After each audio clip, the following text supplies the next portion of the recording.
Hey guys, I'm Dr. Tobisch with Whitefish Chiropractic. In these next couple videos, we're going to be talking about something called Hallux Abducto Valgus, better known as a bunion, or when your big toe starts to angle or drift outwards towards your smaller toes. Now, people dealing with this problem typically lack mobility in two key areas. The first being big toe extension, or the ability for the big toe to bend upwards. Second being ankle dorsiflexion, or the ability of the ankle to move in the same direction or move the foot upwards. If we don't have mobility in those two key areas when we're walking or running, it's going to be hard for us to get past our big toe. So oftentimes the body's going to choose the path of least resistance, which is typically pushing the big toe or driving the big toe outwards towards those smaller toes. So next up, I'm going to show you some simple mobility exercises that you can do at home to improve your great toe extension and your ankle dorsiflexion. All right guys, when trying to improve great toe extension, the first thing we're going to do is going to be a simple but effective stretch. So with one hand, you're going to block the base of the joint. With your other hand, you're going to pull your great toe up into extension. So we'll pull the big toe up into extension while this hand is gently driving force down into the base of the joint. We'll hold this position for 10 seconds. It shouldn't be painful.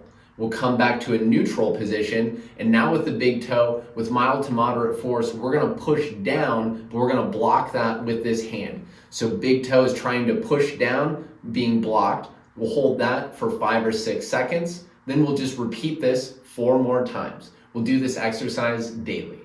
All right guys, next thing we're gonna look at is going to be some foam rolling to improve our ankle dorsiflexion. So you can use a foam roller, you could use a lacrosse ball, either work great.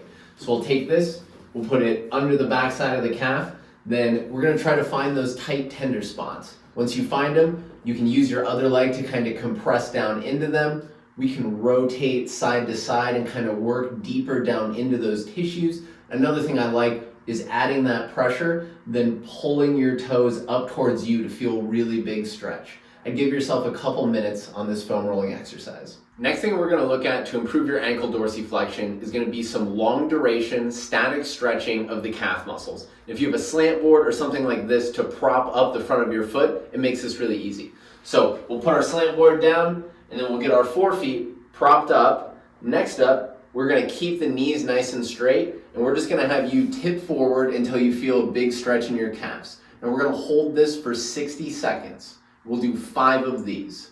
Next thing that we're gonna do is we're gonna slightly bend the knees. Now you'll notice you feel that stretch in a little bit of a different area in your calves. Same thing, we're gonna hold this for at least 60 seconds. We're gonna do 5 reps of this as well. So we'll do 5 reps of each stretch, 5 days out of each week.